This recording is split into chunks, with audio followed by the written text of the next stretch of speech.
Hello everyone, welcome to my new lecture. Myself Manish. तो हम लोग अभी बीएससी फाइनल ईयर वालों के लिए एटॉमिक फिजिक्स का लेक्चर ले रहे हैं, ठीक है। तो आगे बढ़ते हैं।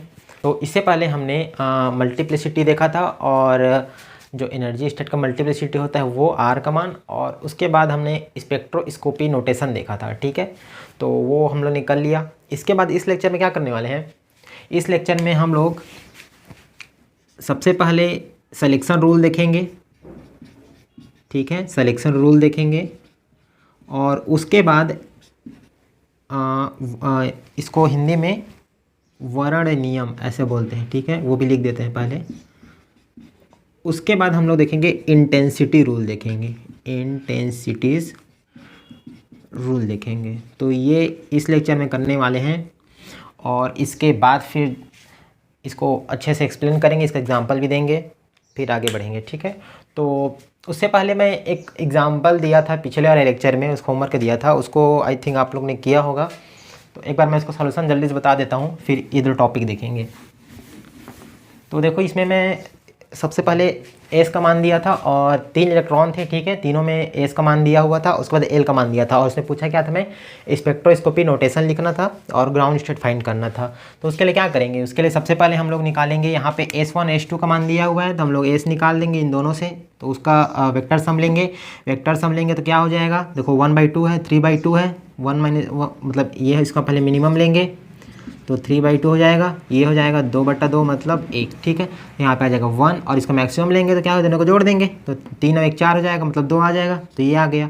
उसके बाद इसका S3 के साथ करना है, तो S3 के साथ जब करेंगे तो ये कैपिटल एस का मान क्या आ जाएगा, 1 का पहले होगा, 1 का इसके साथ होगा 1/2 के साथ, तो क्या आ जाएगा 1/2 एंड 3/2।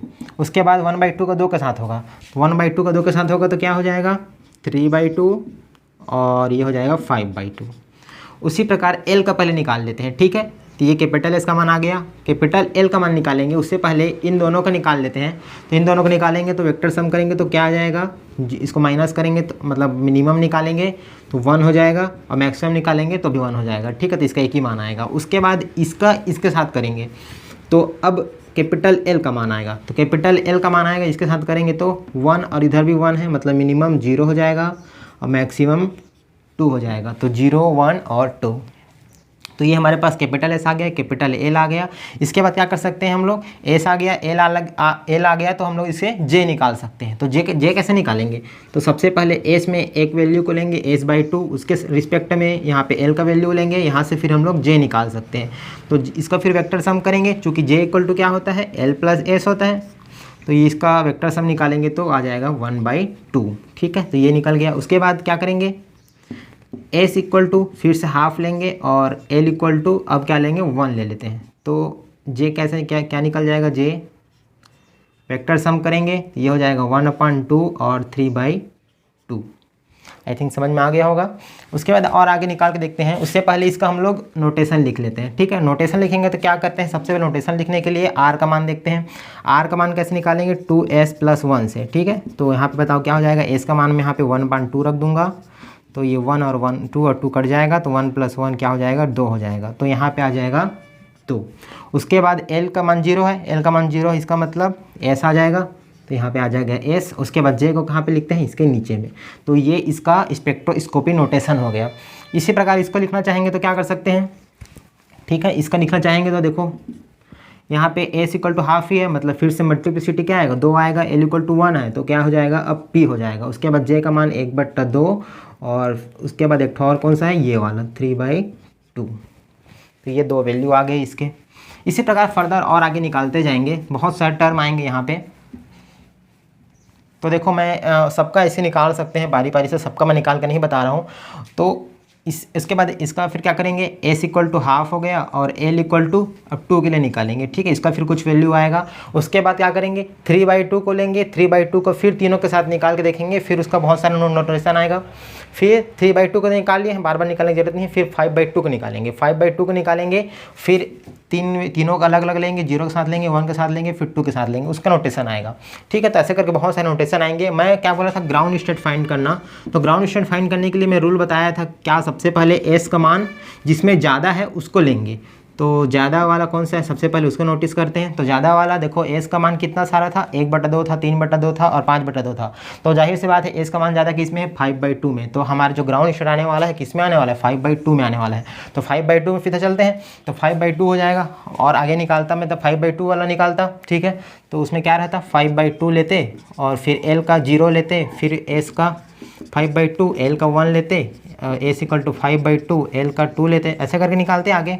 अभी निकाल के नहीं बताया हूँ, बहुत बड़ा हो जाएगा, लेकिन आप निकाल सकते हो, ठीक है। तो ये 3 पॉइंट लेते हैं अभी। उसके बाद क्या बताया था, ग्राउंड स्टेट निकालने के लिए एस का ज़्यादा ले लिए, उसके बाद एल का देखते हैं। तो एल का सबसे ज़्यादा इसमें भी होना चाहिए, उसमें आएगा ग्राउंड स्टेट। तो सर एल कहाँ पे 3 वैल्यू आ गए। अब इधर को छोड़ दो क्योंकि एस का मान इसमें कम है, तो इधर ग्राउंड स्टेट आने वाला ही नहीं है, ग्राउंड स्टेट इसी में से ही आएगा। तो यहाँ पे एस का वैल्यू ज़्यादा है क्योंकि, उसके बाद एल का वैल्यू देखना है, एल का वैल्यू ज़्यादा होना चाहिए। तो यहाँ पे 3 वैल्यू है एल का, 1, 2 और 3, इसमें सबसे ज़्यादा कौन सा है, ये वाला है। तो इसका मतलब ग्राउंड स्टेट ना इन्हीं में से आएगा, ये दोनों को देखने की जरूरत नहीं है। तो इस प्रकार से सबको एलिमिनेट करते जाना, फिर जो लास्ट में बचता है उसी से ग्राउंड स्टेट आता है। उसके बाद क्या बताया था, जे का वैल्यू देखना है। तो जे का वैल्यू क्या करना है, सबसे कम वाला देखना है। जो सबसे कम वैल्यू रखेगा जे का, वही हमारा क्या रहेगा, ग्राउंड स्टेट रहेगा। तो यहाँ पे क्या करेंगे, अब यहाँ पे जे का वैल्यू निकाल लेते हैं। हमारे पास एस का वैल्यू है, एल का वैल्यू है, इससे मैं जे का वैल्यू निकाल सकता हूँ। तो जे का वैल्यू क्या आएगा भाई, 5/2 है और 2 है, दोनों का वेक्टर सम लेंगे, ठीक है। तो क्या निकल जाएगा, पहले मिनिमम करेंगे फिर मैक्सिमम करेंगे। मिनिमम करूँगा तो क्या आ जाएगा 1.2 और मैक्सिमम करूँगा दोनों प्लस कर दूंगा तो ये हो जाएगा 9/2, ठीक है। होगा यही होगा ना, 5/2 - 2, तो ये हो जाएगा 5 - 4, ये हो जाएगा 2, तो 1/2, ठीक है। और मैक्सिमम 9/2। तो ध्यान रखना मैक्सिमम 9/2 आया और मिनिमम 1/2 आया। तो उसके बीच में जो जो वैल्यू आएगा सबको लिखना रहता है ना। तो 1/2 के बाद 3/2, 5/2, 7/2 और ये हो जाएगा 9/2, ठीक। तो यहाँ पे क्या करना है, जे का इतना सारा वैल्यू आ गया, ठीक है, इसको यहाँ पे लिखा हूँ। तो जे का इतना सारा वैल्यू आ गया, उसमें हमको सिर्फ कम वाला का देखना है। तो कम वाला यहाँ पे कौन सा है, ये वाला है, ठीक है। तो हमारा जो ग्राउंड स्टेट है ना, वो S equal to 5/2, L equal to 2 और जे इक्वल टू 1/2, ये वाला जो आएगा वो हमारा ग्राउंड स्टेट रहेगा। उसका नोटेशन लिख लेते हैं पहले। नोटेशन कैसे लिख सकते हैं, एस इक्वल टू 5/2 है, आर का मान क्या हो जाएगा 2s+1, यहाँ पे 2 का मान, एस का मान 5/2, 2 और 2 कट जाएगा तो 6 आ जाएगा, ठीक है। तो आर का मान क्या आया 6। उसके बाद एल का मान देखते हैं, एल का मान 2 है, तो एल का मान 0 रहता है तो एस आता है, एल का मान 1 रहता है तो पी आता है, एल का मान 2 रहता है तो डी आता है। तो यहाँ पे क्या आ जाएगा डी।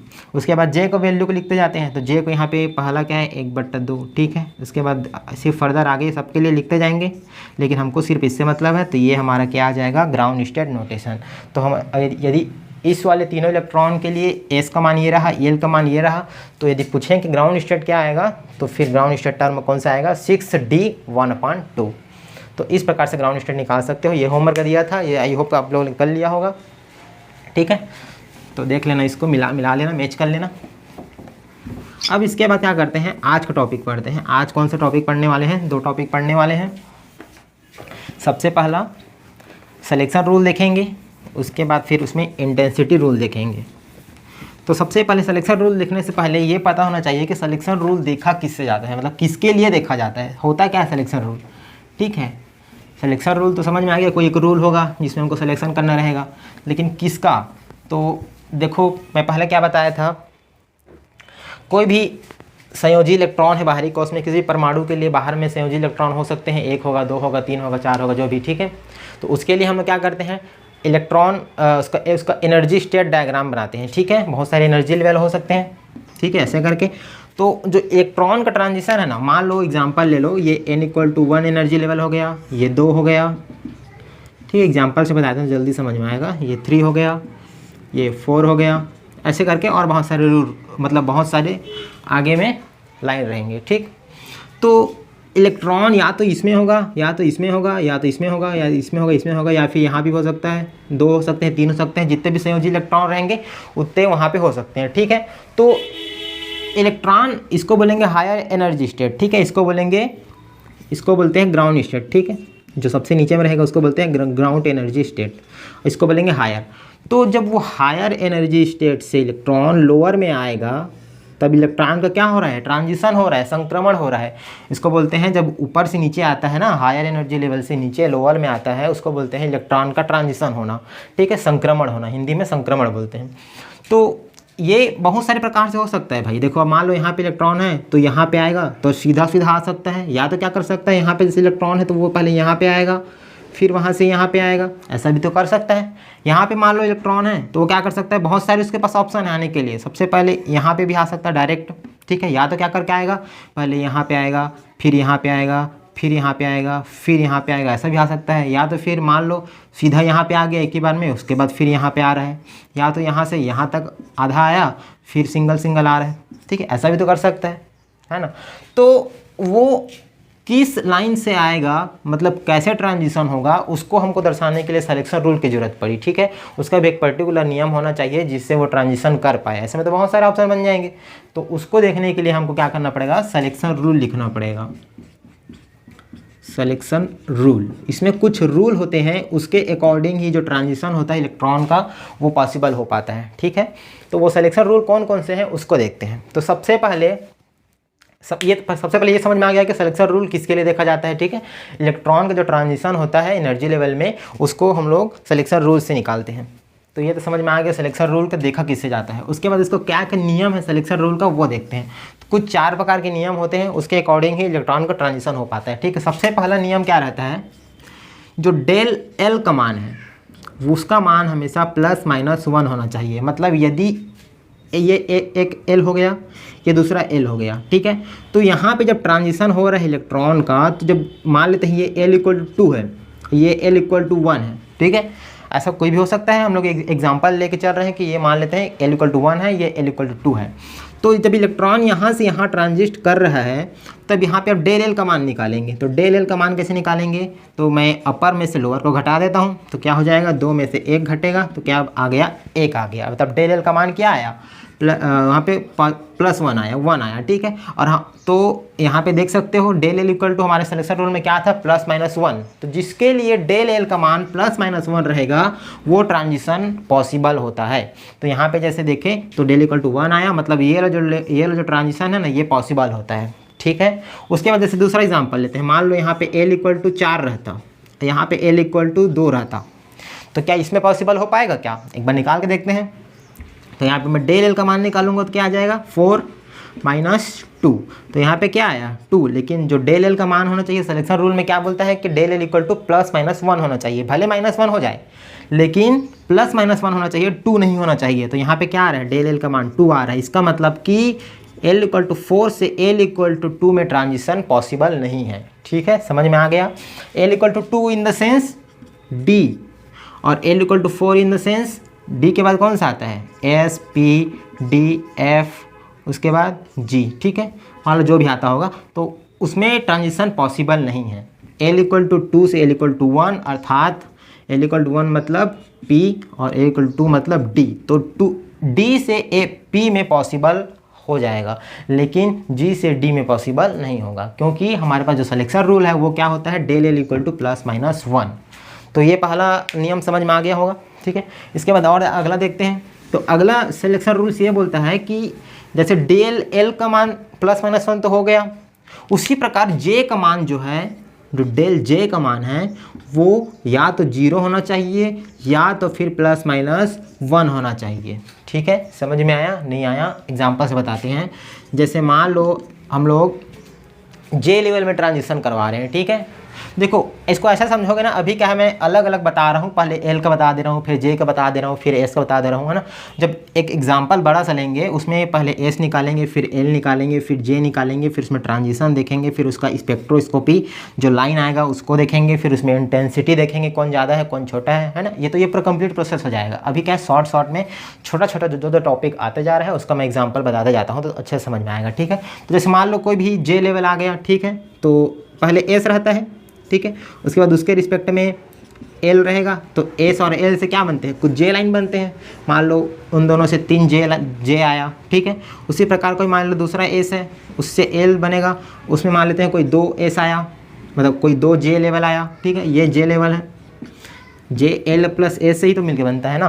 तो इनमें जो इलेक्ट्रॉन का ट्रांजिशन हो रहा है तो ये जे लेवल हो गया, ठीक है। तो यहाँ से यहाँ भी आ सकता है, यहाँ से यहाँ भी आ सकता है, तो यहाँ से यहाँ भी आ सकता है, यहाँ से यहाँ भी आ सकता है, तो इनमें कौन सा पॉसिबल है इलेक्ट्रॉन का ट्रांजिशन, वो तो उसके लिए सिलेक्शन रूल क्या है, डेल जे इक्वल टू 0 और +-1 होना चाहिए। मान लेते हैं कि ये जे इक्वल टू क्या है 1/2 है, ठीक है, ये जे इक्वल टू क्या है 3/2 है, ये जे इक्वल टू मान लेते हैं कि 1/2 है, ये क्या है मान लेते हैं जे इक्वल टू 3/2 है, और ये है जे इक्वल टू 5/2। एक छोटा सा एग्जांपल ले लिए हैं जिनमें क्या है नीचे 2 लेवल है, ऊपर में 3 लेवल है, जिसमें 1/2, 3/2, 1/2, 3/2 और 5/2 है, ठीक है। तो इनमें जैसे ट्रांजिशन देखते हैं, ठीक है, तो मैं थोड़ा अच्छे से बना देता हूँ इसको, बहुत सारा हो गया। जैसे मान लेते हैं, ठीक है, इसको एग्जाम्पल से समझ में आएगा। 3 लेवल थे ऊपर में, नीचे में क्या है 2 लेवल है, 1/2, 3/2, यहाँ पे भी 1/2, 3/2, यहाँ पे 5/2। ओके, तो इसमें देखते हैं कैसे कैसे ट्रांजिशन होगा। मान लो यहाँ पे कोई इलेक्ट्रॉन है, तो वो इन दोनों में से ऊपर से नीचे आना चाहेगा, ठीक है, अपर एक्साइटेड स्टेट से लोअर एक्साइटेड स्टेट में आना चाहेगा। तो यहाँ पे मान लेते हैं इलेक्ट्रॉन है, तो इन दोनों में से क्या दोनों में आएगा, क्या एक में आएगा, या तो किसी में नहीं आएगा। ये चेक करने के लिए हमारे पास सिलेक्शन रूल आया, ठीक है, डेल जे इक्वल टू 0 +-1 होना चाहिए।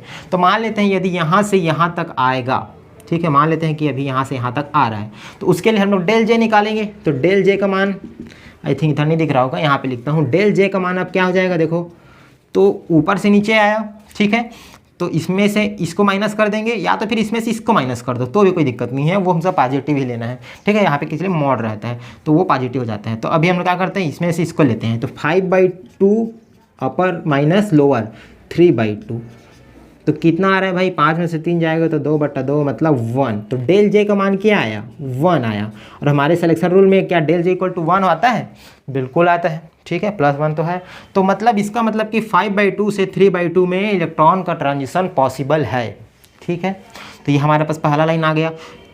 5/2 से क्या 1/2 में इलेक्ट्रॉन आ पाएगा, चेक करके देखते हैं, फिर से डेल जे का मान निकाल के देखेंगे। तो 5/2 अपर हो गया माइनस लोअर मतलब 1/2, तो इसको माइनस करूंगा तो क्या आ जाएगा 4/2, इसको काटेंगे तो क्या आएगा 2। तो डेल जे का मान इस बार क्या आया 2 आया, लेकिन हमारे सिलेक्शन रूल में डेल जे का मान 2 नहीं होता, 0 होता है, या तो +-1 होता है। इसका मतलब क्या है 5/2 लेवल से 1/2 लेवल में इलेक्ट्रॉन ट्रांजिशन नहीं कर पाएगा, ठीक है। तो यहाँ से यहाँ इलेक्ट्रॉन का ट्रांजिशन पॉसिबल नहीं है। तो इस प्रकार से देखा जाता है। मान लेते हैं 3/2 में मान लो कोई इलेक्ट्रॉन है, उसको 3/2 में आना रहेगा, तो क्या हो जाएगा 3/2 में आना रहेगा, तो डेल जे का मान मैं निकालूंगा तो अपर माइनस लोअर, तो ये हो जाएगा 3/2 से 3/2 में आया, तो इसका मान क्या है 0 आ गया। तो डेल जे का मान क्या सिलेक्शन रूल में आता है, तो बिल्कुल आता है। तो इसका मतलब क्या है भाई 3/2 से 3/2 में इलेक्ट्रॉन आराम से ट्रांजिशन कर सकता है।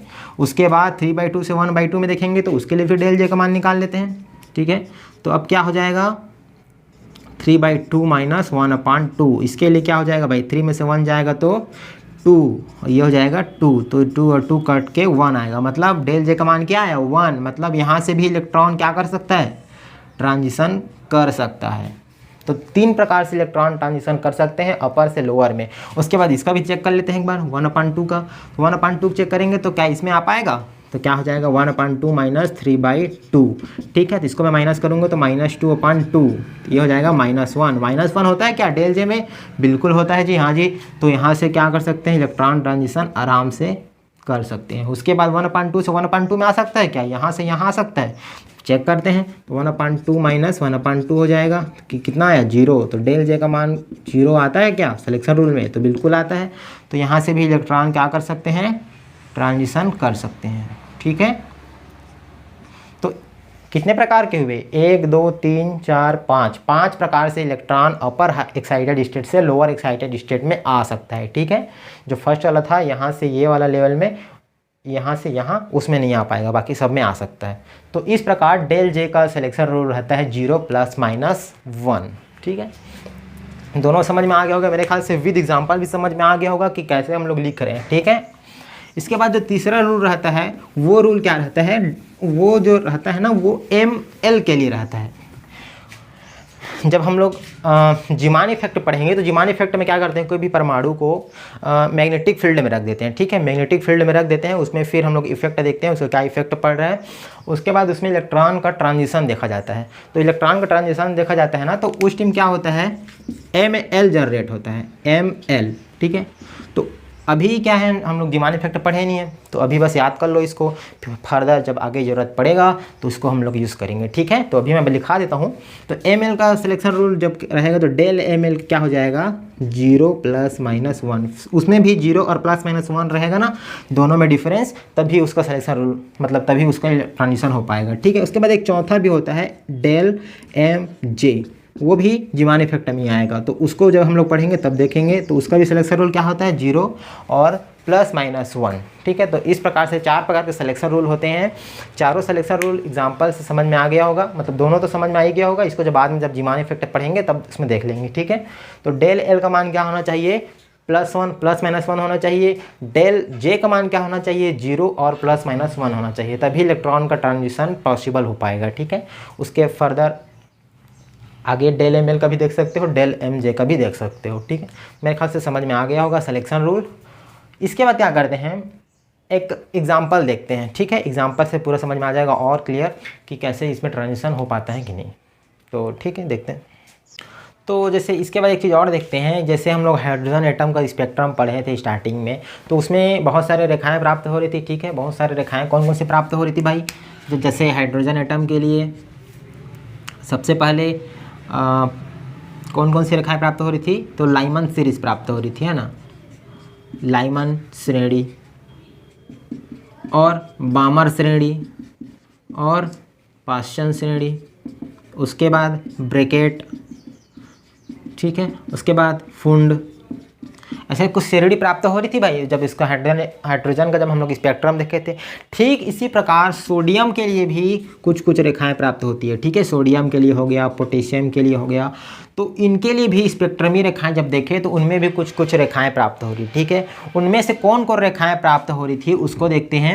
उसके बाद उसको सबका एक टेबल बना लेते हैं कि इसमें कौन कौन सी रेखाएं प्राप्त होती है, ठीक है। बाद में इसका एक और लेक्चर बनेगा जिसमें पूरा सोडियम एटम का पूरा हम लोग स्पेक्ट्रम निकाल के देखेंगे, उसमें नाम क्या क्या आता है, किन में से किन में ट्रांजिशन होता है, वो सब, ठीक है। अभी एक टेबल बनाते हैं, टेबल में ये दिखाएंगे कि किसमें से किसमें ट्रांजिशन हो रहा है और उसमें डेल L का मान कितना हो रहा है, डेल J का मान कितना हो रहा है, ठीक है। क्योंकि अभी हम लोग सिलेक्शन रूल पढ़े, सिलेक्शन रूल में डेल L का मान लिखे हैं, डेल J का मान लिखे हैं, तो एक एग्जांपल से समझना है भाई इसका मान कैसे होता है। तो उसके लिए मैं सोडियम एटम का एग्जांपल ले रहा हूँ, ठीक है। तो उसमें हम लोग देखते हैं कौन कौन सा ट्रांजिशन होता है, उस ट्रांजिशन के अकॉर्डिंग डेल L और डेल J का मान देखेंगे। फिर क्या होगा, उसमें देखेंगे कि वो पॉसिबल हो रहा है कि नहीं हो रहा है इलेक्ट्रॉन का ट्रांजिशन, ठीक है। तो उसका एक मैं टेबल बनाता हूँ, टेबल से ज़्यादा अच्छा समझ में आएगा। तो देखो इसमें ना 4 प्रकार की श्रेणी प्राप्त होती है। जब सोडियम एटम का स्पेक्ट्रम लिखा जाता है, एक स्पेक्ट्रम बनाया जाता है, तो उसमें 4 प्रकार की सीरीज प्राप्त होती है, ठीक है। सबसे पहला जो श्रेणी प्राप्त होती है उसको बोलते हैं प्रिंसिपल सीरीज, प्रिंसिपल सीरीज। दूसरा जो श्रेणी प्राप्त होता है उसको बोलते हैं शार्प सीरीज, शार्प सीरीज। तीसरा जो श्रेणी प्राप्त होता है उसको बोलते हैं आई थिंक उसको बोलते हैं डिफ्यूज सीरीज, डिफ्यूज, ठीक है। एक मिनट, स्पेलिंग को गलत लिखा रहा है, ठीक है, आई नहीं रहेगा, डिफ्यूज सीरीज। तो ये हो जाएगा डिफ्यूज सीरीज। उसके बाद एक चौथा नंबर का सीरीज प्राप्त होता है उसको बोलते हैं फंडामेंटल सीरीज, फंडामेंटल, ठीक है। आई थिंक एक बार देख लेते हैं फंडामेंटल सीरीज, ठीक है। तो देखो यहाँ पे 4 प्रकार की सीरीज हो रही है। अब 4 प्रकार की जो सीरीज प्राप्त हो रही होगी ना, उनमें सब में जो ट्रांजिशन हो रहा है वो अलग अलग होता है। जैसे कि प्रिंसिपल सीरीज कब ट्रांजिशन होगा, जब 2p लेवल से 2s लेवल में जब इलेक्ट्रॉन का ट्रांजिशन होगा तब हमको प्रिंसिपल सीरीज प्राप्त होता है। 2p लेवल से 2s लेवल में जब इलेक्ट्रॉन का ट्रांजिशन होगा तब हमको प्रिंसिपल सीरीज प्राप्त होता है, ठीक है। उसके बाद जब 2s लेवल से टू पी लेवल में इलेक्ट्रॉन का ट्रांजिशन हो तब हमको शार्प सीरीज प्राप्त होती है। ओके, उसी प्रकार डिफ्यूज सीरीज कब प्राप्त होगा, जब टू डी लेवल से टू पी लेवल में इलेक्ट्रॉन का ट्रांजिशन होगा तब हमको डिफ्यूज सीरीज प्राप्त होगा। उसके बाद फंडामेंटल सीरीज कब प्राप्त होगा, जब 2f लेवल से इलेक्ट्रॉन का ट्रांजिशन 2d लेवल में होगा तब हमको फंडामेंटल सीरीज प्राप्त होगा। मैं ये कैसे लिख रहा हूँ भाई, तो देखो नाम से स्पष्ट है, यहाँ पे f आ रहा है, इसका मतलब क्या है, f लेवल से d लेवल में जाएगा। इसमें क्या आ रहा है, डिफ्यूज सीरीज, तो d लेवल से उससे एक कम मतलब p लेवल में जाएगा। ठीक है, यहाँ पे क्या हो रहा है, शार्प सीरीज, शार्प सीरीज मतलब s लेवल से p में जाएगा। ठीक है, प्रिंसिपल सीरीज, प्रिंसिपल सीरीज में क्या होगा, पी लेवल से एस लेवल में जाएगा। तो ये मैं नाम से याद रख रहा हूँ कि कहाँ पे से कैसा होगा। ठीक है, ये अभी तुमको उतना अच्छा समझ में नहीं आएगा। इसके बाद जो नेक्स्ट टॉपिक रहेगा ना, क्षारीय परमाणुओं के लिए स्पेक्ट्रम, ठीक है, एल्काइल एटम्स स्पेक्ट्रम देखेंगे, उसमें हम लोग सोडियम एटम का लेंगे और पूरा अच्छे से उसमें डिटेल में देखेंगे कौन कौन से रेखाएं प्राप्त हो रही। ठीक है, अभी बस एक टेबल बना लो, उसमें आपको समझ में आ जा रहा होगा थोड़ा थोड़ा, बाकी फिर फर्दर जब डिटेल में देखेंगे ना तो और अच्छे से समझ में आ जाएगा। ठीक है, 1 मिनट। तो देखो ये तो समझ में आ गया कौन से लेवल से किस में ट्रांजिशन होगा। ठीक है, अब इसमें ना 2 प्रकार के ट्रांजिशन हो सकती है। अब उसके लिए एस का मान देखेंगे, एल का मान देखेंगे, फिर जे का मान देखेंगे, तो जे में फिर 2 लेवल आएंगे। ठीक है, तो जे का अभी मैं क्या आपको डिटेल में नहीं बता रहा हूँ, अभी सिर्फ कौन कौन से लाइन आएंगे उसको बता देता हूँ। तो इसमें 2 प्रकार की लाइन होती है। ठीक है, सबसे पहला लाइन उसको मैं लिख सकता हूँ 2p1/2 से, आई थिंक एक बार देख लेता हूँ मैं, 2p1/2 से 2s1/2 में जब ट्रांजिशन होगा। ठीक है, दूसरा 2p3/2 से 2s1/2 में ट्रांजिशन होगा। 1 मिनट, हाँ ठीक है, 2p1/2 से 2s1/2 में ट्रांजिशन हो सकता है, या तो 2p3/2 से 2s1/2 में ट्रांजिशन हो सकता है। ठीक है, इसके लिए बात कर रहे हैं। उसके बाद इसका बात करें, जब शार्प सीरीज आता है, शार्प सीरीज के लिए हम लोग 2 प्रकार की ट्रांजिशन हो सकती है। कौन कौन सी, तो उसको मैं थोड़ा अच्छे से नीचे में लिखता हूँ। ठीक है, तो इसके लिए 2 जो ट्रांजिशन हो सकती है कौन कौन सी हो सकती है, तो 2s से ट्रांजिशन होती है, तो 2s हाफ से 2p हाफ में जा सकती है, या तो 2s हाफ से 2p3/2 में हो सकती है ट्रांजिशन। ये ट्रांजिशन जब हम लोग पढ़ेंगे तो थोड़ा समझ में आ जाएगा। ठीक है, उसके बाद जो इसके लिए देखते हैं डिफ्यूज सीरीज़ के लिए, तो डिफ्यूज सीरीज़ के लिए क्या था, तो डिफ्यूज सीरीज़ के लिए सबसे पहले हम लोग वो देखते हैं किस में ट्रांजिशन होता है। तो डिफ्यूज सीरीज़ के लिए 2d से 2p में ट्रांजिशन होता है ना। तो इसके लिए 3 प्रकार के ट्रांजिशन हो सकती है भाई। कौन कौन सी, इसको भी देखते हैं। 3 प्रकार की ट्रांजिशन हो सकती है। सबसे पहला 2d5/2 से 2p3/2 में हो सकती है ट्रांजिशन इलेक्ट्रॉन का। उसके बाद 2d3/2 से 2p3/2 में हो सकती है ट्रांजिशन। ठीक है, उसके बाद 2d1/2 से 2p1/2 में ट्रांजिशन हो सकती है। ठीक है, तो इसमें 3 प्रकार की ट्रांजिशन हो सकती है। उसके बाद एक और सीरीज कौन सा लिखे थे, फंडामेंटल सीरीज है ना, चौथा प्रकार की सीरीज फंडामेंटल, तो इसको लिखते हैं फंडामेंटल सीरीज। तो फंडामेंटल सीरीज में क्या होगा, 2f से क्या होगा, 2d में जाएगा। f स्टार्ट हो रहा है तो f से 2d में जाता है। इसमें भी 2 प्रकार की सीरीज प्राप्त होगी। ठीक है, सबसे पहला कौन सा, तो लिखते हैं उसको भी। तो इसमें भी 3 प्रकार, सॉरी 3 है या 2 है, एक मिनट देख लेता हूँ। हाँ, 3 प्रकार की सीरीज प्राप्त होती है। ठीक है, ध्यान रखना, इसको याद करने की ज़रूरत नहीं है, इसको बस याद रखो, फिर ये जब हम लोग निकालेंगे ना तो कहाँ से लिख रहे हैं ये आपको याद हो जाएगा ऑटोमेटिक। तो देखो इसमें पहला जो लाइन प्राप्त होगी कौन सी होगी, 2f से, तो 2f7/2 से 2d5, तो 2d5/2 में जा सकती है, या तो फिर 2f5/2 से 1 मिनट 5/2, हाँ ठीक है, तो 2d5/2 से जा सकती है। उसके बाद 2f3/2 से 3/2 इनमें ट्रांजिशन हो सकती है। ठीक है, तो इस प्रकार से जो सोडियम एटम है उसमें कुल कितने प्रकार के ट्रांजिशन होते हैं, 3 3 6 और 4 10 प्रकार की ट्रांजिशन हो सकती है। ठीक है, तो अब इसके लिए हम लोग को डेल एल का मान निकालना है और डेल जे का मान निकालना है। ठीक है, यहाँ पे लिख देता हूँ डेल एल और यहाँ पे मान लिख देते हैं डेल जे का मान।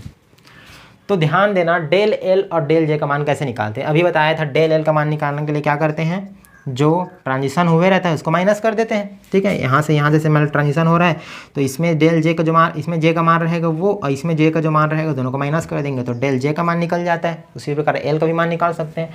तो यहाँ पे देखो एल का मान, हमको डेल एल का मान निकालना है। तो डेल एल का मान कैसे निकालेंगे, तो ये एल का मान है और ये एल का मान है। ठीक है, मतलब यहाँ पे एल का मान क्या है, पी मतलब क्या होता है, एल का मान मतलब, तो यहाँ पे लिख देते हैं L = 0 रहता है तो क्या आता है, S आता है। L = 1 रहता है तो P आता है। L = 2 रहता है तो D आता है। L = 3 रहता है तो F आता है।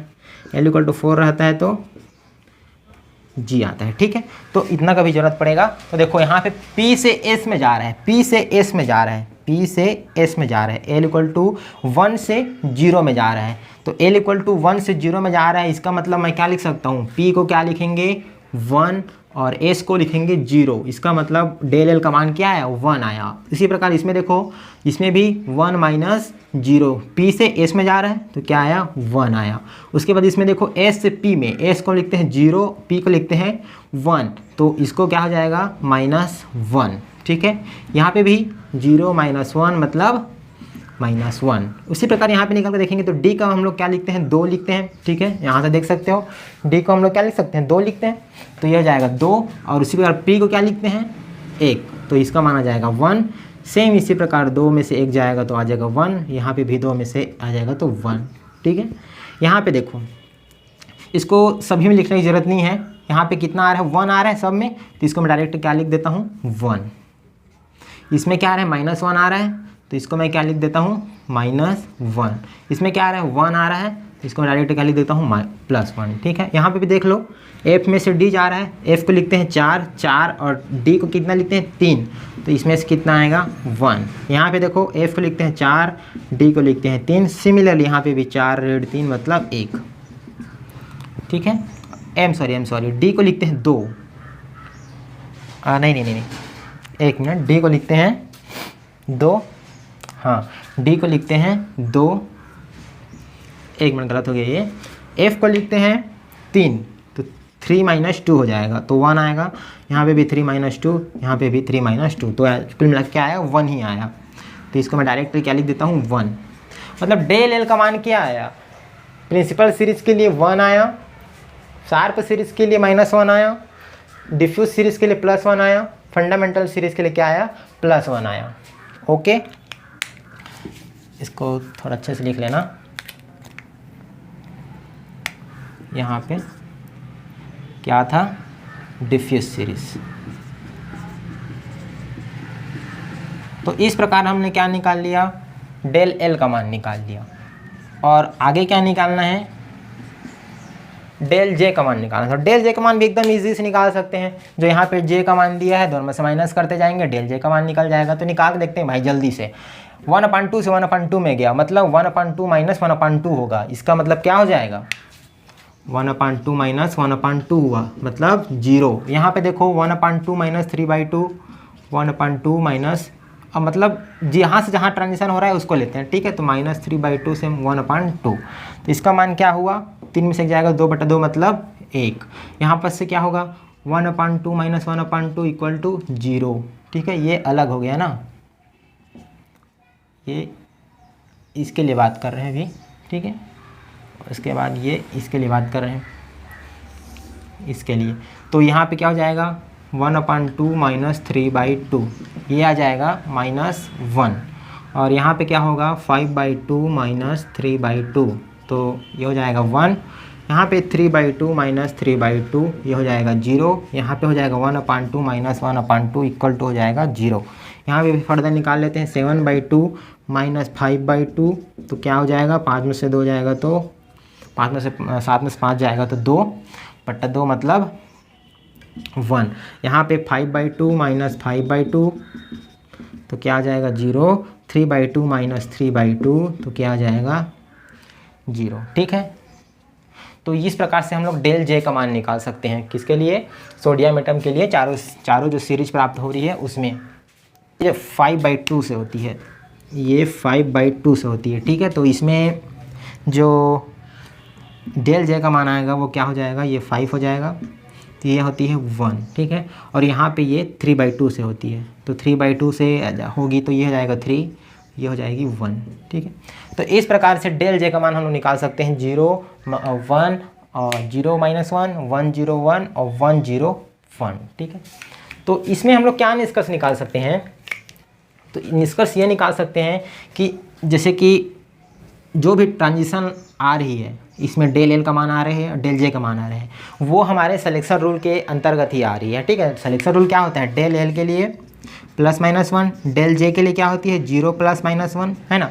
देखो, तो जो भी रेखाएं प्राप्त हो रही है, जो भी ट्रांजिशन हो रही है, वो क्या हो रही है, उसके लिए डेल एल और डेल जे का मान निकाल रहे हैं, तो वो हमारे सिलेक्शन रूल के अंतर्गत ही आ रहा है। इसका मतलब जो भी रेखाएं प्राप्त हो रही है वो सब मतलब सही रेखाएं, मतलब सही ट्रांजिशन हो रही है। ठीक है, ऐसा कोई भी रेखाएं नहीं है जिनके लिए हमारा सिलेक्शन रूल फॉलो ना करता हो। मतलब जो भी रेखाएं प्राप्त हो रही है उसके लिए सिलेक्शन रूल के अंतर्गत ही हो रही है। ठीक है, सिलेक्शन रूल को वो फॉलो कर रही है। जैसे यहाँ पे तुम लोग एक एग्जांपल ले लेना, 2D ऐसे भी लिख सकते हैं ना, 2B 7/2 से मैं 2D 1/2 में भी तो ट्रांजिशन करा सकता हूँ, ऐसा भी कर सकते हैं। लेकिन यहाँ पे यदि हम लोग ऐसा कर दें तो इसमें हम लोग डेल एल का मान निकालेंगे तो क्या आएगा, F में से D जाएगा। F को लिखते हैं हम लोग 3 और D को लिखते हैं 2, तो क्या है 1। तो डेल एल इक्वल टू 1 तो आ गया, उसके लिए सिलेक्शन रूल सही है। लेकिन डेल जे के लिए हम लोग निकालेंगे तो क्या आएगा, देखो, तो ये हो जाएगा 7/2 में से 1/2 जाएगा, तो ये कितना बचेगा, 7 में से 1 जाएगा तो 6/2, तो कितना है 3। लेकिन हमारे सिलेक्शन रूल में क्या डेल जे इक्वल टू 3 आता है क्या? नहीं आता। उसके लिए कितना होना चाहिए, 0 और +-1 होना चाहिए, तभी सिलेक्शन रूल फॉलो होगा। तो यहाँ पे डेल जे का मान क्या है 3 आया, इसलिए ये वाला जो लाइन है ना, ये वाला जो ट्रांजिशन है ये पॉसिबल नहीं होता।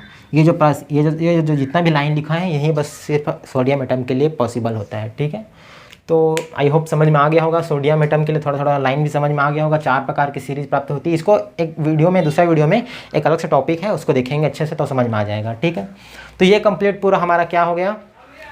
इसको हिंदी में क्या बोलते हैं वो भी बता देता हूँ, नहीं तो हिंदी में फिर समझ में मतलब उसमें नया लगेगा। तो इसको हिंदी में आई थिंक ना प्रिंसिपल सीरीज को बोलते हैं। एक मिनट देख लेते हैं। प्रिंसिपल सीरीज को बोलते हैं मुख्य श्रेणी। ठीक है, इसको बोलते हैं मुख्य श्रेणी। शार्प सीरीज को बोलते हैं स्फुट श्रेणी। स्फुट श्रेणी, या तो इसी को ना एक चीज़ और बोलते हैं, इसको बोलते हैं आई थिंक तीक्ष्ण श्रेणी। ठीक है, तीक्ष्ण श्रेणी। उसके बाद डिफ्यूज सीरीज को बोलते हैं अस्फुट सीरीज। अस्फुट श्रेणी। और जो फंडामेंटल जो सीरीज होता है इसको बोलते हैं मूलाभ श्रेणी। मूलाभ श्रेणी। तो हिंदी में भी नाम याद कर सकते हो, मुख्य श्रेणी, स्फुट श्रेणी, अस्फुट श्रेणी और मूलाभ श्रेणी। तो ये पूरा कंप्लीट हो गया हमारा सिलेक्शन रूल। सिलेक्शन रूल में इतना सारा बताया, उसमें सिर्फ पॉइंट याद रखना है कि डेल एल का मान +-1 होता है और डेल जे का मान क्या होता है 0 या तो +-1 होना चाहिए। डेल एम एल का क्या होता है 0 +-1, डेल एम जे का मान क्या होता है 0 +-1। बाकी एग्जाम्पल तो आपको बताने बस के लिए है। ठीक है, तो ये पूरा कंप्लीट हो गया हमारा सिलेक्शन रूल। इसके बाद एक और टॉपिक जो बताया था वो कौन सा था, इंटेंसिटी देखना है। तो भाई इंटेंसिटी देखना है, ठीक है, तो किसका इंटेंसिटी देखना है पहले ये भी तो समझ में आना चाहिए, है ना। जैसे सिलेक्शन रूल तो देख लिए, सिलेक्शन रूल में समझ में यह है कि हम लोग जो एनर्जी लेवल रहता है परमाणु का, उसमें एनर्जी लेवल रहता है, तो उसमें इलेक्ट्रॉन का ट्रांजिशन हो रहा है कि नहीं हो रहा है, उसके लिए सिलेक्शन रूल का जरूरत पड़ा। तो इंटेंसिटी क्या होता है पहले वो भी समझ में आना चाहिए।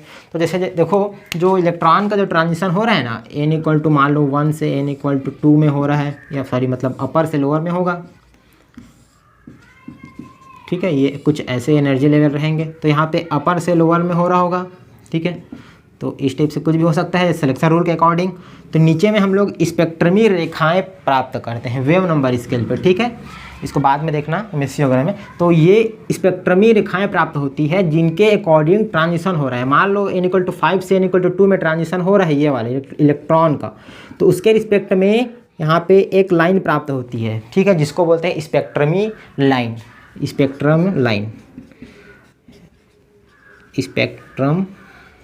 स्पेक्ट्रल लाइन ऐसा बोल सकते हैं, ठीक है। यहाँ पे ट्रांजिशन हो रहा है मान लो, तो इसके अकॉर्डिंग भी एक लाइन प्राप्त होगा, ये कुछ इस टाइप से इसमें होगा, ठीक है, इसमें और या तो सीधा ट्रांजिशन हो रहा है 5 से 1 में, तो उसके अकॉर्डिंग लाइन प्राप्त होगा। तो यहाँ पे जब लाइन जो प्राप्त हो रही है बहुत सारे, तो इनमें इंटेंसिटी किसका ज़्यादा है, ठीक है। कुछ लाइन क्या होगी, इतना बड़ा रहेगी, कुछ लाइन क्या रहेगी, थोड़ा बड़ा रहेगी, कुछ लाइन क्या रहेगी, बहुत बड़ा रहेगी, इतना रहेगी, कुछ लाइन क्या होगी, थोड़ा छोटा रहेगी, कुछ लाइन बहुत छोटा रहेगी, और कुछ लाइन बहुत छोटा रहेगी। तो किसका इंटेंसिटी ज़्यादा है, इंटेंसिटी मतलब जो लेंथ है ना, इसी को ही इंटेंसिटी बोल रहे हैं, किसका इंटेंसिटी ज़्यादा होगी, ठीक है। तो उसको देखने के लिए एक नियम मतलब एक रूल लाया गया जिसको बोलते हैं इंटेंसिटी रूल, ठीक है, वर्ण नियम, हिंदी में बोलते हैं वर्ण नियम। ओके, कंटिन्यू करते हैं। तो देखो मैंने क्या बताया, ठीक है, इंटेंसिटी रूल देखना है। इंटेंसिटी रूल मतलब जब ट्रांजिशन हो रहा है इलेक्ट्रॉन का, तो जो उसका स्पेक्ट्रल लाइन आ रहा है वो सबसे ज़्यादा कौन सा इंटेंस है ना। इंटेंस मतलब जिसकी लेंथ सबसे ज़्यादा होगी वो ज़्यादा इंटेंस होगी। तो कौन सी स्पेक्ट्रल लाइन सबसे ज़्यादा इंटेंस होगी उसको देखने के लिए इंटेंसिटी रूल लाया गया।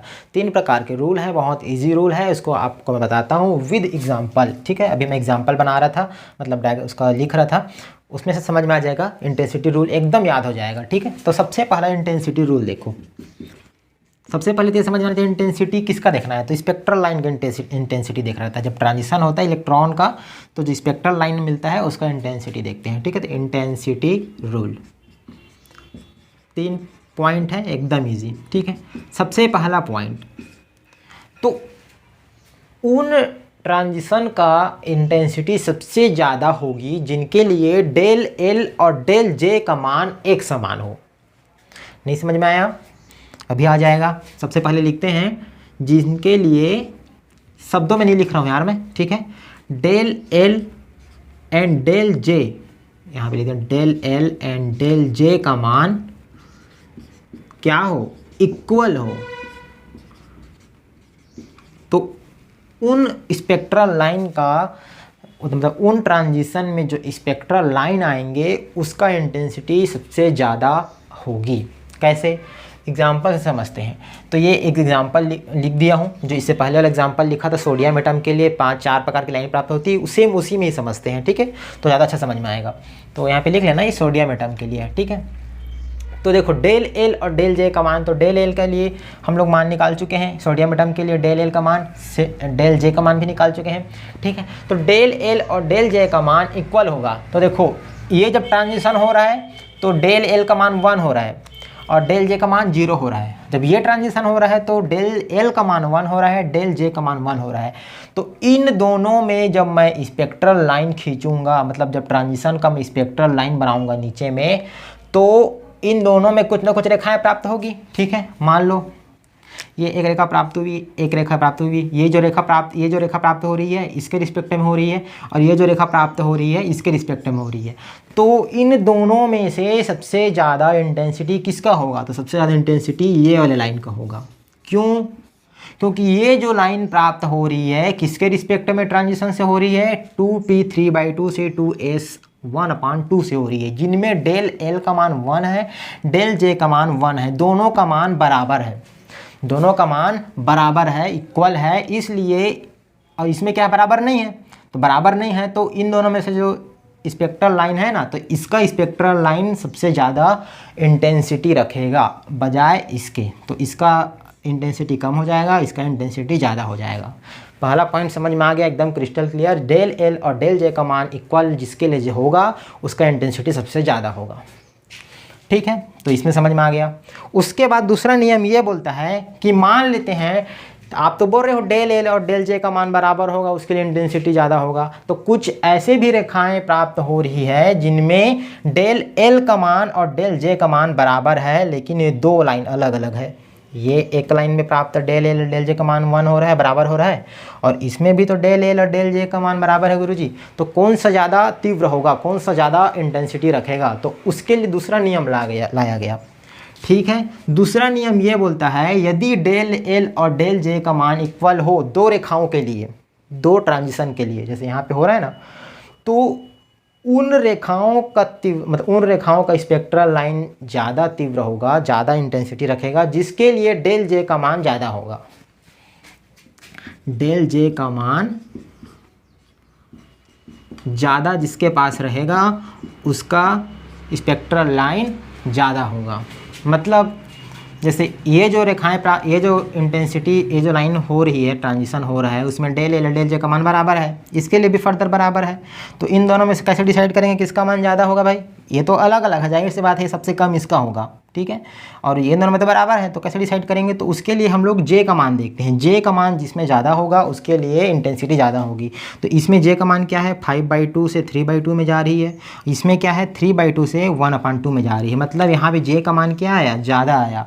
तो जाहिर सी बात है ये वाला जो ट्रांजिशन हो रहा है उसका स्पेक्ट्रल लाइन जो प्राप्त होगा ना, वो सबसे ज़्यादा तीव्र का होगा। ठीक है, यहाँ पे 3 लाइन प्राप्त हो रही है मान लो, तो 3 लाइन 1 2 3, तो सबसे जो बीच वाला लाइन होगा सबसे छोटा होगा, क्योंकि इन दोनों में जो डेल एल और डेल जे का मान कम है, तो ये सबसे छोटा प्राप्त होगा। ठीक है, उसके बाद इन दोनों बराबर है, तो जिनमें जे का मान ज़्यादा है, मतलब ये वाला लाइन, तो जो पहला लाइन है ना, ये सबसे ज़्यादा तीव्र होगा। उसके बाद जो दूसरा लाइन है वो बीच में रहेगा। तो आई थिंक समझ में आ गया होगा दूसरा पॉइंट भी, जिसमें डेल जे का मान ज़्यादा रहेगा, मतलब सॉरी जे का मान जिसमें ज़्यादा रहेगा उसके लिए क्या होगा? अपना तीव्रता ज़्यादा होगा। ठीक है, तो ये पॉइंट समझ में आ गया। दूसरा पॉइंट, डेल जे का मान, मतलब जे का मान जिसमें ज़्यादा होगा उसका मान क्या होगा? उसमें स्पेक्ट्रल लाइन का तीव्रता सबसे अधिक होगी। एक तीसरा पॉइंट ये भी बोल सकते हैं कि मान लो हमको सबसे कम देखना है, तो सबसे कम उन ट्रांजिशन में आएगा स्पेक्ट्रल लाइन जिनके लिए ये दोनों क्या हो?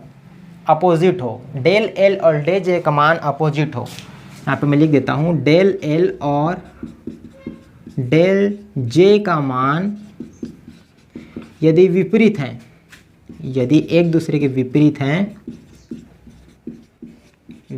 हैं, तो उसकी तीव्रता सबसे कम होगी। कैसे भाई? एग्जाम्पल से बताओ। तो देखो, डेल एल और डेल जे का मान विपरीत किस में है? तो देखो, डेल एल और डेल जे का मान विपरीत होगा। मान लेते हैं, अभी तो एग्जाम्पल में ऐसा कोई वैल्यू नहीं है जिसके लिए डेल एल और डेल जे का मान अलग अलग हो। मान लो कोई एक ऐसा एग्जाम्पल लेते हैं जिनमें डेल एल और डेल जे का मान कुछ इस टिप से आता कि ये -1 रहता और ये डेल एल का मान +1 रहता, डेल जे का मान -1 रहता। ठीक है, तो दोनों विपरीत हो रही है, ये +1 हो रहा है, -1 हो रहा है, तो इन तीनों में, और मान लो कुछ एक एग्जाम्पल ऐसा रहता, ठीक है, या फिर ऐसा समझ लो, इससे पहले 1 और 0 था और यहाँ पे 1 और 1 था, तो उसको हम लोग 1 और -1 ले लेते हैं। ठीक है, ये एज्यूम कर रहे हैं कि मान लो ऐसा कुछ रहता, किसी दूसरे एग्जाम्पल में जरूर होगा। ठीक है, तो इनमें जब स्पेक्ट्रल लाइन लिखेंगे तो कैसे लिखेंगे? तो सबसे कम किस में होगा? सबसे कम उसमें होगा जिनमें ये विपरीत होगा। विपरीत होगा मतलब जस्ट अपोजिट होगा, ये प्लस हो रहा है, ये माइनस हो रहा है। ठीक है, तो इसके लिए क्या होगा? सबसे कम होगा। तो ये जो सबसे आखिरी लाइन है ये सबसे कम हो जाएगा। ठीक है, उसके बाद क्या होता है? जिनमें सेम रहता है उसके लिए सबसे अधिक होता है। तो जिनमें सेम मतलब ये फर्स्ट वाला में सेम है तो उसके लिए सबसे अधिक होगा, और ये क्या है? 1 और 0, तो इसके लिए बीच में आ जाएगा। तो इस प्रकार से तीसरा नियम लागू हो गया। डेल एल और डेल जे का मान यदि विपरीत है तो उसका तीव्रता सबसे कम होती है। ठीक है, तो इस प्रकार से 3 इंटेंसिटी रूल था। से पहला कौन सा? डेल एल और डेल जे का मान समान होगा, उसके लिए इंटेंसिटी सबसे ज़्यादा होगी। उसके बाद दूसरा बोलता है कि यदि 2 जगह ऐसे हो जाए कि डेल एल और डेल जे का मान समान हो, तब किसकी होगी? तो जिसमें जे का मान ज़्यादा रहेगा उसके लिए इंटेंसिटी ज़्यादा हो जाती है। उसके बाद तीसरा पॉइंट क्या था? जिसके लिए विपरीत हो डेल एल और डेल जे का मान, उसके लिए सबसे कम इंटेंसिटी रखता है। ठीक है, तो मेरे ख्याल से समझ में आ गया होगा तीनों पॉइंट। इससे पहले जो सिलेक्शन रूल लिखाया था वो भी याद हो गया होगा। क्या था? Del L equal to +-1, del J equal to 0 +-1। तो बस इतना बस याद रखना है आपको। बाकी एग्जाम्पल से तो और अच्छे से क्लियर हो गया होगा कि मैं क्या बताना चाह रहा हूँ। ठीक है, तो ठीक है, ये लेक्चर में इतना ही था, इसको ओवर करते हैं। इसके नेक्स्ट लेक्चर में क्या रहेगा, इसके नेक्स्ट लेक्चर में ना हम लोग एच अल्फ़ा लाइन, ठीक है, एच अल्फ़ा लाइन का फाइन स्ट्रक्चर देखेंगे। एच अल्फ़ा लाइन का फाइन स्ट्रक्चर तुम लोग पढ़े होगे भाई, जब शुरू में बताया था एच अल्फ़ा लाइन क्या होता है, ठीक है। तो एच अल्फ़ा लाइन क्या होता है, बामर जब हाइड्रोजन स्पेक्ट्रम का, जब हाइड्रोजन का हम लोग स्पेक्ट्रम निकालते हैं तो उसमें कुछ रेखाएं प्राप्त होती है, जैसे इसमें रेखाएं प्राप्त हुई, नीचे को क्या बोलते हैं, लाइमन सीरीज, इसको बोलते हैं बामर सीरीज, इसको बोलते हैं पाशन सीरीज। तो जो जो बामर सीरीज में जो ट्रांजिशन होता है, ठीक है, तो जो पहला लाइन प्राप्त होता है ना यहाँ पे n=3 से n=2 में, n=3 से n=2 में, तो जो रेखाएं प्राप्त हो रही है इसको बोलते हैं एच अल्फ़ा लाइन, ठीक है, इसको बोलते हैं, जो स्पेक्ट्रल लाइन प्राप्त होता है उसको बोलते हैं एच अल्फ़ा लाइन। तो उसके लिए हम लोग फाइन स्ट्रक्चर देखेंगे। अब फाइन स्ट्रक्चर क्या होता है उसको फिर नेक्स्ट लेक्चर में देखेंगे, और एच अल्फ़ा में क्या क्या फाइन स्ट्रक्चर आता है उसको देखेंगे। तो ठीक है, ये लेक्चर ओवर करते हैं। पसंद आ रहा होगा तो लाइक शेयर सब्सक्राइब कर सकते हो, और नहीं आ रहा होगा तो डिसलाइक कर सकते हो। कुछ सजेशन देना हो तो कमेंट बॉक्स में ज़रूर सजेशन देना। मिलते हैं फिर नेक्स्ट लेक्चर में। Thank you, bye bye.